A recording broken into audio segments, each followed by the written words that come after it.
हे पितरांनो तुम्हाला नमस्कार करतो. ओम श्री गणेश देवताय नमः. ओम श्री कुळदेवताय नमः. ओम श्री गुरुदेवताय नमः. ओम सर्वश्री इष्टलिंग देवताय नमो नमः. शिवशनाथ मित्रांनो, मी कडाप्पा परत एकदा आपल्यासमोर हजर आहे. माझ्या धर्मकरम चॅनलमध्ये आपले सहर्ष स्वागत करीत आहे. मित्रांनो, पंचांगाचे आता आपल्यासमोर सादर करीत आहे. मित्रांनो, आज गुरुवार दिनांक 26 फेब्रुवारी 2026, शालिवान शक 1947, संवत्सर विश्वावसु, आयन उत्तर, ऋतू वसंत, मास फाल्गुन, पक्ष शुक्ल, तिथी मित्रांनो आजची दशमी तिथी आहे. मध्यरात्री 12:34 ते एकादशी तिथीला सुरुवात होईल. वार गुरुवार आहे. नक्षत्र मित्रांनो मृग नक्षत्र आहे. दुपारी 12:12 नंतर आद्रा नक्षत्राला सुरुवात होईल. योग मित्रांनो प्रीती योग आहे. रात्री 10:33 नंतर आयुष्मान योगाला सुरुवात होईल. करण मित्रांनो तैतील करण आहे. दुपारी 1:37 नंतर गरज करण्याला सुरुवात होईल आणि मध्यरात्री 12:34 नंतर वणीच करण्याला सुरुवात होईल. मित्रांनो प्रमुख ग्रहांची राशीस्थिती पहाटे 5:30 वाजता अशी असणार आहे. सूर्य कुंभ राशीत असेल, चंद्र मिथुन राशीत, गुरु मिथुन राशीत आणि शनिदेव मीन राशीत असणार आहे. मित्रांनो सध्या चंद्र राशीनुसार कुंभ, मीन व मेष या 3 राशींना 7:30 सुरू आहे.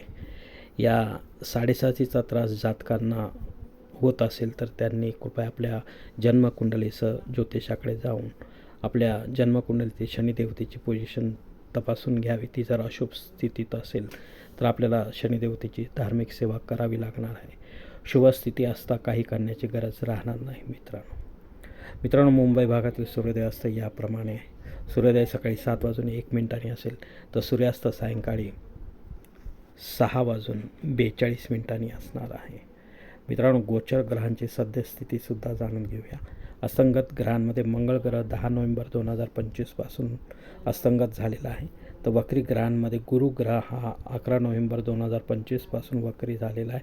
तसेच बुध ग्रह हा 26 फेब्रुवारी 2026 पासूनच आजपासून वक्री झालेला आहे. मित्रांनो तर हे तीनही ग्रह आपल्याला आपल्या जन्मकुंडलीच्या माध्यमातून काय फळ देतील हे देखील ज्योतिषी आपल्याला समजावून सांगतील. मित्रांनो या पंचांगाच्या आधारे आता आपण आजच्या पूजेसाठी लागणारा संकल्प सोडणार आहोत. तेव्हा आपण आपल्या उजव्या हाताच्या तळहातावर एक पळी पाणी, थोड्या अक्षात एक फुल वा फुलाची पाकळी घ्या आणि छोटासा संकल्प म्हणायला सुरुवात करा. मित्रांनो हर ओम शिव शिव शंभो राज्ञाय प्रवर्तमान सद्ब्रह्मणो द्वितीय परार्धे श्वेतवराह कल्पे वैवस्वत मन्वंतरे कलियुगे प्रथम पादे जम्बूद्वीपे भरतवर्षे भरतखंडे मेरो दक्षिण दिग्भागे महाराष्ट्र देश व्यावहारिक चंद्रमान शालिवान शके 1947 प्रभावती 6 संवत्सराणामध्ये विश्वावसु नाम संवत्सर उत्तरायणे वसंत ऋतू फाल्गुन मासे शुक्ल पक्षे बृहस्पती वासरे मृग नक्षत्रे प्रीती योगे तैतील करणे दशमी शुभतिथ वीर गोत्रात उत्पन्न मी कडप्पा मो पात दुरते क्षयदेव राशी पार्वतीपती परमेश्वर पित्यात श्री इष्टलिंग पूजा एवं नित्य देवपूजा करिष्ये. मित्रांनो याच ठिकाणी हा संकल्प संपलेला आहे.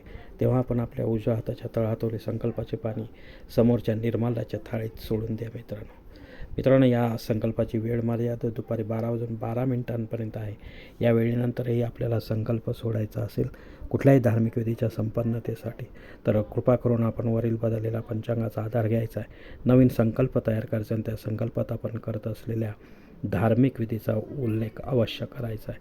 तेव्हाच आपली धार्मिक सेवा संबंधित देवतांपर्यंत पोहोचेल आणि त्यांचे आशीर्वाद आपल्यापर्यंत पोहोचेल. आपले जीवन अधिक सुखमय बनेल. मित्रांनो आता मुहूर्त विभागामध्ये पाहूया. या धार्मिक विधीने त्यांचे मुहूर्तकाळ याप्रमाणे दिलेले आहेत. सर्वात प्रथम साखरपुडा यासाठी मुहूर्त दिलेत मार्च दिनांक 5, 7, 8, 14 आणि 15. डोहाळ जेवणासाठी मुहूर्त दिनांक 26 मार्च दिनांक 5 आणि 9. बारसे करण्यासाठी मुहूर्त दिनांक 26, 28 मार्च दिनांक 5, 8 आणि 15. जावळ काढण्यासाठी मुहूर्त दिलाय दिनांक 26 मार्च दिनांक 5, 8 आणि 15. गृहप्रवेश करण्यासाठी मुहूर्त दिलाय दिनांक 28 मार्च दिनांक 5, 8, 14 आणि 15. आता मुहूर्ताच्या दुसऱ्या भागात देखील पाहूया. मित्रांनो उपनयन करण्यासाठी मुहूर्त दिलाय दिनांक 26, 27 मार्च दिनांक 5 आणि 8. विवाह करण्यासाठी मुहूर्त दिलाय दिनांक 26 मार्च दिनांक 5, 7, 8, 12, 14, 15 आणि 16. वास्तुशांती करण्यासाठी मुहूर्त दिलाय दिनांक 26, 28 मार्च दिनांक 5, 14, 16.